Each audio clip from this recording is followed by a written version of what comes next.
Hi everyone, we're team number one, and we are going to be doing our case study or analysis on Nike's Dada Ding Just Do It campaign from 2016 in the country of India. I'm Isabella. I'm Gabrielle. I'm Lindsay. And I'm Marnie. So, female sports has had a massive image problem in India. This proposed a problem for Nike Incorporated, especially in terms of potential sales. The Dada Ding commercial charted the rise of female sports across a diverse range of passions like basketball, cricket, soccer, tennis. Nike aimed to trigger a movement, one that would change the way sports was viewed in India forever. So India, it's positioned on the Indian subcontinent in South Central Asia and is located on both the eastern and northern hemispheres. The population is 1.324 billion people, making them the second largest population in the world, right behind China. They were colonized by the British in the 1600s, and according to the UN, India is expected to overtake China by 2028 in terms of population. Nike Incorporated. Nike was founded in 1964, and it was originally called Blue Ribbon Sports. It's an American sportswear company, and the original founders are Bill Bowerman, who was head of the track and field department at Oregon University, and his player, Phil Knight. The original headquarters were in Beaverton, Oregon, and they are still there to this day. They changed the name to Nike Incorporated in 1978, and 2 years later, the company went public. By the early 2000s, Nike had retail outlets and distributors in over 170 countries, and their swoosh logo is recognized throughout the world. Internal factors of our campaign are going to be the mission, vision, and values of Nike Incorporated.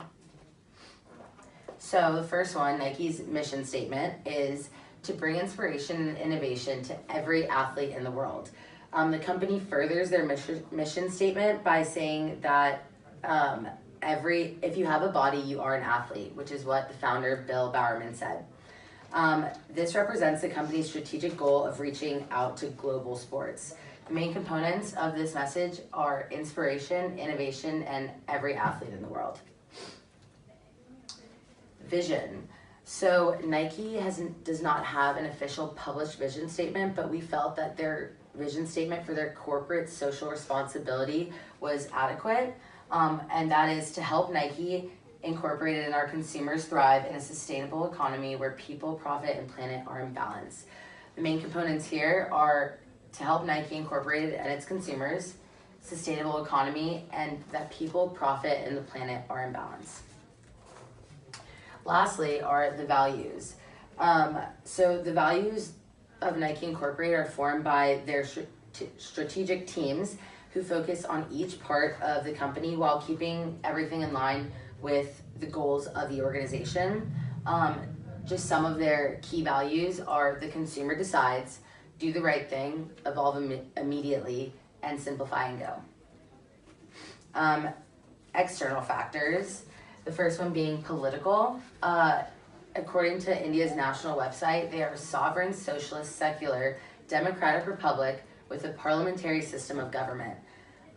Their president is Ram Nath Kovind, and their president is picked by the Electoral College. The presidency is mainly a ceremonial celebration, but it can play a significant role if no party wins the outright majority. They have a prime minister, which right now is Hindu nationalist Narendra Modi. Him being elected was the first time in 30 years a single party has won the parliamentary majority on its own. India is the fastest growing economy in the world. According to the Central Statistics Organization, its GDP increased by 7.1% in the last year. It is expected to be one of the top 3 economic powers in the next 10 to 15 years. And what's really important to note is MNC's attraction to India, because the country's middle class is growing so rapidly, they now have the money to spend, and it's a youthful population that offers huge potential for these huge corporations. This is a chart that shows you how, especially in 2016, that was India's biggest year for economic growth. Media. There was a significant change in media culture in India within the last decade. More companies were allowed to enter different media platforms, and this caused media fragmentation and a substantial increase in advertising, which is now one of India's main contributors to their economy. The Press Council of India is a quasi-judicial body that's set up to regulate the press in India, but they only create guidelines, and unfortunately, they have no power to impose punishment or enforce strict legislation on any of these guidelines. So it's just kind of a reference for press. BBC News states that there are over 180 million TV households and over 420 million internet users in India. So self-censorship is encouraged by the government because there's no systematic filtering on their web. But rules require that the internet companies remove any content that has been reported by someone who considers himself an affected user. So now Gabby will talk to you guys about the cultural dimensions. Right, so just to go a little bit over the cultural context of India, it really determines how PR practitioners are going to target their audiences. So Gert Hofstede decided to break up cultures in 5 major ways to determine whether a culture is low or high context. So the first being uncertainty avoidance, power distance, individualism, masculinity, and long-term orientation. According to our textbook, Curtin and Gaither textbook, a high context culture is one that is left implicit and unstated, and relational prestige is more important than logical arguments. So countries of the Middle East would usually take this type of culture. And a low context culture is one that communication is explicit and information flows very freely. So after our in-depth research of India's culture, we determined that it is both a high and low context culture. It has aspects of both. So just to go a little bit more into that, India scored a 40 on uncertainty avoidance, and the exact definition of uncertainty avoidance is the extent to which the members of a culture feel threatened by ambiguous or unknown situations. So with a score of 40, India shows low preference for avoiding uncertain situations. They're traditionally a very patient culture with tolerance for the unexpected. The next, which is power distance, they scored a 77, and the power distance is more so the acceptance of a hierarchy and the class differentiation. So with a high score of 77, India indicates an appreciation for hierarchy, and they're willing to accept a top-down structure. The third, which is individualism, is a degree of interdependence that a society takes on to itself. So with an intermediate score of 48, India is both an independent and a collectivist society. So on the collectivist side, they prefer belonging to a larger social framework and working together to achieve the greater good. But on the individualistic side, this more pertains to their religion and philosophy of Hinduism, where there's a cycle of rebirth and death, and they're individually responsible for achieving atonement, so achieving like the greater good.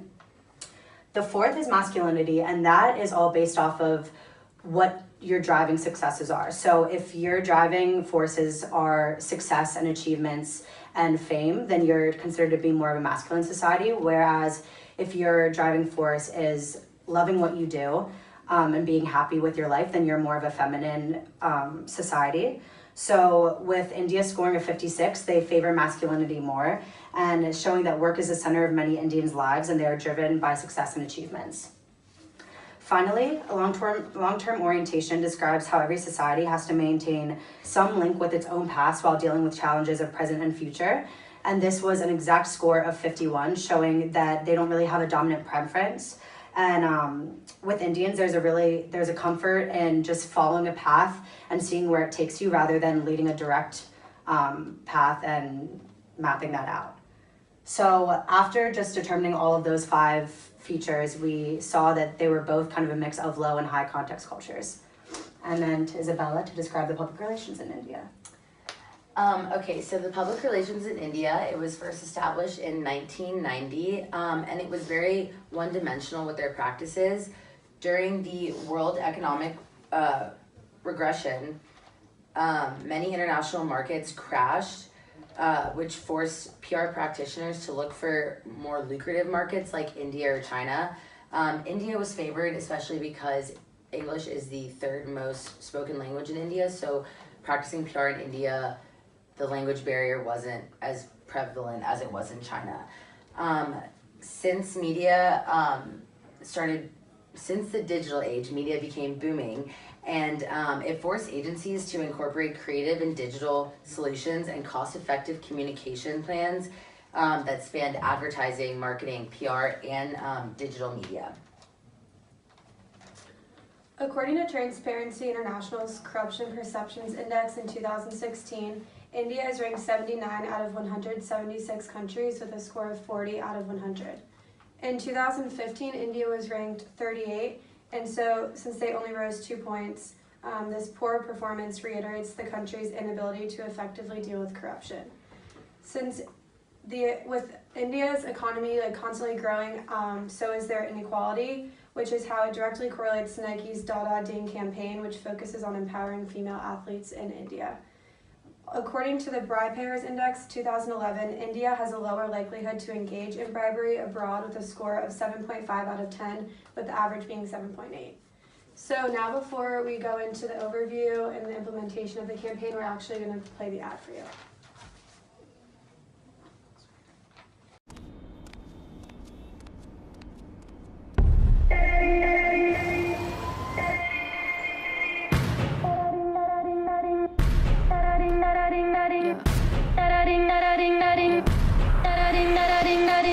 Wake up in the morning, all systems on go. Cause I got goals and I won't take no for an answer. Got the grace of a dancer, the heart of a panther. I don't understand you. It puts in your vocab, I cannot quote that. I want this so bad, I cannot go back. I cannot back down, I will not give up. You versus me, huh? I say good luck. You don't want this problem, cause I don't do it unless I go full throttle.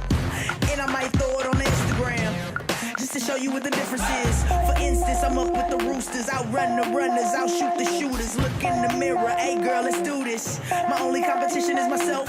That's why I keep some trophies on the shelf. Never lazy cause it's bad for my health. Da-da-ding, da-da-ding, bada boom, bada bing. Now let's go. Let's go. Let's go. Let's go. Let's go. Let's go. Let's go. Let's go. Da-da-ding, da-da-ding, da-ding. Game on, about to do my thing. Guess who stepped in the ring? The last one left in the ring. Can't lose cause I work too hard. Ab game like, oh my god. Boss chick, my pull-up game is so sick. Don't think I lost it, I'm just getting started. It's time to sweat. Another rep, another set. Oh yeah, another lap, another mile. About to turn up the dial.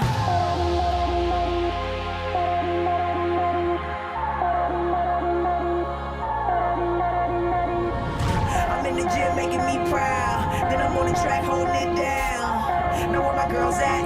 Let's go, I wanna show the world that anything they could do, we could do better. Just do it together. And fellas, now part of the plan. But if I fall, I'ma stand again. Play hard cause I ain't worried about getting a 10. I'm still just as beautiful, man. Da-da-ding, da-da-ding, bada boom, bada bing. Now let's go. Let's go. Let's go. Let's go. Let's go. Let's go. Let's go. Let's go. Let's go. Let's go. Let's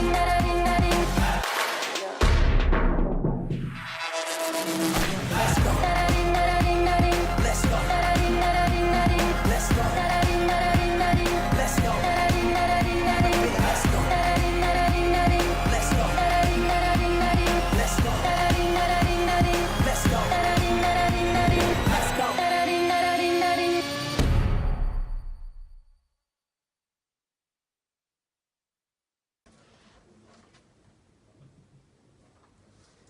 The primary audience of Nike's Dada Ding Just Do It campaign was female customers, both current and potential, in India and also worldwide. The campaign targeted female individuals who were encouraged to stray from anything potentially damaging to their marital ability, like sport, through a viral ad on Nike social channels. The secondary audiences depend more on demographics and psychographics than geographics. This included people who possess attitudes of determination and the need for equality. Okay, so that video that you just saw was actually a subset of Nike's Just Do It campaign. And it was created in conjunction with Wieden and Kennedy, which is a very big advertising agency. And the whole point of this was to inspire women, especially Indian women, to get out and go play sports. When you are in India and you see people playing sports, it's very male dominated, unlike the United States. And so it was really just to kind of fight against the girly stereotype and embrace their inner athleticism.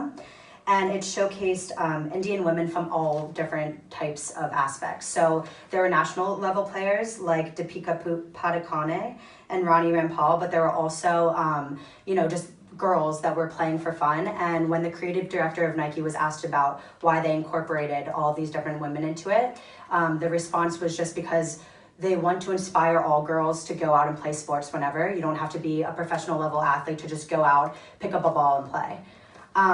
This was directed by a French director. His name is Francois, sorry if I butcher this, Rousselet. And the music was created in collaboration with American rapper Gizzle and music producer Generation. The core goal of this campaign was to inspire India's 400 million young females to become more active in the sports arena. So the way that they kind of differentiated themselves from other competing industries like Puma and Adidas and whatnot was they utilized Bollywood and took some world-renowned music producers and made this Da Da Ding song very catchy. And through that, it was actually a very big success, and the Nike app, the Nike training sessions all just bolstered. So Nike's Mumbai Run Club had 1,300 new members. Their Nike training sessions had 250 additional Indian participants, and the Nike Plus apps totaled 118,000 users from May to August. So the whole campaign itself actually did encourage women to get out there and become more active. All right, so if you can't stop humming Nike's fierce new anthem, Da Da Ding, you're not alone. And that was written by El India, and we all agree with that as well. We keep snapping along to the beat. So a little bit about the implementation of the campaign. So Nike actually decided to take a little bit of a different route when they released this campaign initially. They first released the song, and they did it through one of India's, specifically Mumbai's largest radio stations, which is called Radio 1. And they had the radio DJ release it, and throughout the week she would talk a little bit about a Nike challenge that she participated in. And the reason why they did that is because unlike America, in India, the radio is still a really prevalent part of their technology, specifically in their culture. There's a lot of cars running around always, so blaring the radio and having a great song was kind of where they wanted the recognition to come. Then next, Nike decided to slowly but surely start releasing it through Facebook, on YouTube, on Twitter, and as Isabella talked about earlier, is that technology and the use of internet. There's a ton of people in India that use the internet still, and their numbers are some of the largest in the world. So Nike saw this as an opportunity to kind of slowly put it in and release it on TV, Facebook, and on Twitter. Their goal actually was they linked it with the song, since music is such an important part of India's culture, pop culture specifically. They connected with Shazam, and they used the Nike app as a way to kind of get people to listen to the music, and the hope of listening to the song. It was such a good, catchy song that they would want to listen to it at the gym or get out and start running to it instead of just tapping along to the beat. So they had a partnership with Shazam, and it ended up being the #1 discovered song of Shazam at the time, as well as the #1 song on iTunes India and the #1 played song on Spotify for that short time frame when it was first released. So some stats is it was the #1 song in India on its iTunes. It was from the first week that it was originally released, it had 3 million views. And I think this is a really interesting fact that it had 6 million views on Facebook, but specifically the Nike Women's channel on Facebook. And a lot of its popularity stemmed from social media. And a lot of people were just talking about it. So we pulled out some tweets. So here are some tweets from Ladin and Kennedy, which is the people who kind of directed the video and came up with the idea initially, talking about it, as well as AdAge India, just kind of discussing like different little things about what was initially, like when it first was released, and positive feedback from it too. Additionally, they had totally active hashtags. They had girl power, hashtag Da Da Ding, hashtag just do it. People were talking about it, and the conversations were just so long with people just constantly raving about it.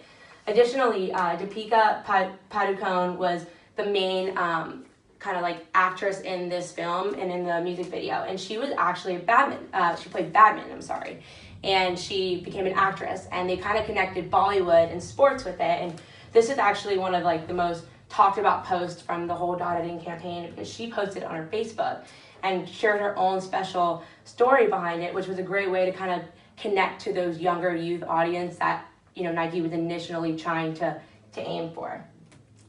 Some more things that were said, so we thought these were kind of interesting. So this first one is from Jayuthi Barrett, and she's actually a soccer player in India, and she said, "Football made me strong." We talked about Deepika, and she said something like, "Sports made me unstoppable." And then Rani Rampal, she's a field hockey player, but she was the youngest to qualify for the World Cup, and she talked about, "Sport taught me discipline." And additionally, Joshana Chinappa, who is a squash player, which is a huge sport in India, said, "It taught me to never give up." And all of these little quotes were kind of them trying to connect at a personal level, and showing that, you know, they're just ordinary girls too, and that if we could do this and what it did for me, it can do the same for you. So a little bit about the circuit of culture is, as we learned in the textbook, there's, you know, 5 really big points that we touch. So it's regulation, production, consumption, representation, and identity. So we kind of went through and tried to break it down as much as we could. So for regulation, as the other girls have already talked about today, is sports in India is a man's thing. It's a man's game. It's very rare for women to get out there and to qualify for things like the Olympics, or even just get out there and play sports after school and play soccer with their friends, and even just go on a run. It's just very rare. So so Nike kind of did a study, and they realized that much of the cultural ideas that women were having in India was that they felt they lacked a lot of self-confidence. And tons of studies have shown that sports is a way to kind of boost women's confidence and make them feel strong and make them feel like they're capable of doing whatever they want to do. So that kind of stemmed Nike's goal to target women and to target the youth and to create the Dada Ding campaign around this idea of encouraging women and giving them something to feed off of and get passionate about. So the next was the production. So Nike decided to create a 2.5-minute video, music video, that not only focused on, you know, this, they had a famous Bollywood actress right in the center of it, but a song. India's culture is surrounded by music with a fun beat, and they wanted to get people out there, like I said, getting their song on their Shazam and getting out there and running to it, and, you know, maybe even potentially playing sports to it or using it as a pump-up song, which I personally really enjoy the song. So in terms of consumption, for most of the part, they had a really very positive public response to it. A ton of tweets, like I said, active hashtags. From a worldwide standpoint, it did phenomenal. It won awards, and it got a lot of people excited. And as Gabby talked about, the app numbers went up, and women were getting out there and getting excited to run and purchasing Nike gear and getting excited to try sports out. However, there was a small little glitch in it. So this kind of YouTube channel called Epic Spiritual made a kind of spin-off of it and called it Dada Ding, the Other Women. And what it was a mashup of the women in India because India is a massive country, and the women kind of in the outskirts of India that are really hard workers and are in the fields plowing day to day, carrying water on their heads for miles, can't afford shoes like Nike shoes, and they kind of did a mashup between the two of them. And it stemmed a lot of attention from the media, but it didn't take away from Nike's initial goal, was to empower women and to really get them excited about sports. And then for representation, they, like Abby said, they decided to use,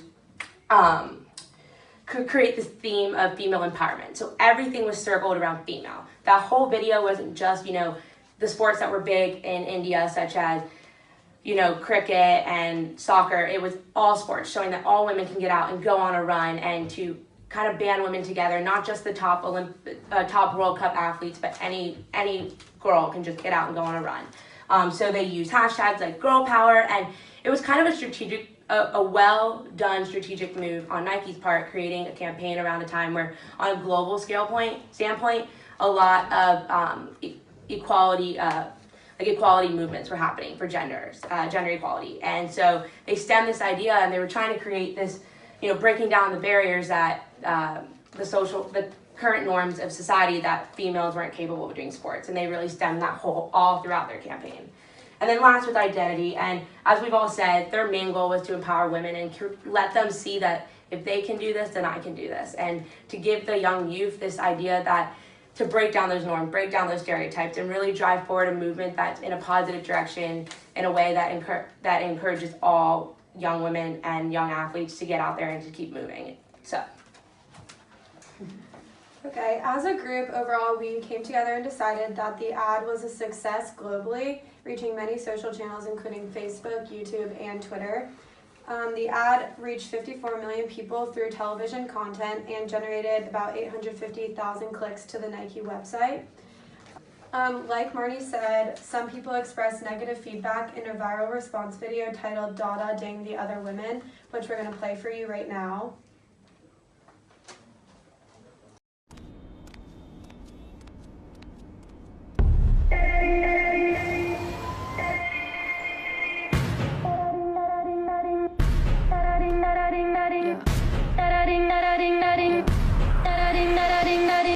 Wake up in the morning, all systems on go. Cause I got goals and I won't take no for an answer. Got the grace of a dancer, the heart of a panther. I don't understand you. It puts in your vocab, I cannot quote that. I want this so bad, I cannot go back. I cannot back down, I will not give up. You versus me, huh? I say good luck. You don't want this problem, cause I don't do it unless I go full throttle. And I might throw it on Instagram, just to show you what the difference is. For instance, I'm up with the Roosters, outrun the runners, outshoot the shooters. Look in the mirror, hey girl, let's do this. My only competition is myself. That's why I keep some trophies on the shelf. Never lazy cause it's bad for my health. Da-da-ding, bada boom, bada bing. Now let's go. Let's go. Let's go. Let's go.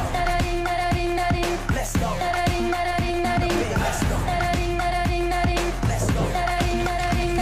Let's go. Let's go. I'm in the gym making me proud. Then I'm on the track holding it down. Know where my girls at? Let's go. I can show the world that anything they could do, we could do better. Just do it together. And fellas, not part of the plan. But if I fall, I'ma stand again. Play hard cause I ain't worried about getting a 10. I'm still just a beautiful man. Da-da-ding, bada boom, bada bing. Now let's go. Let's go. Let's go. Let's go. Let's go.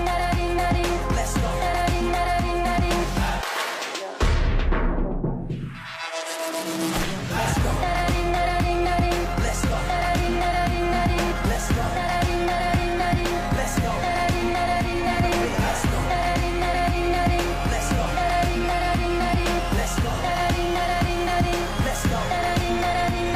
Let's go.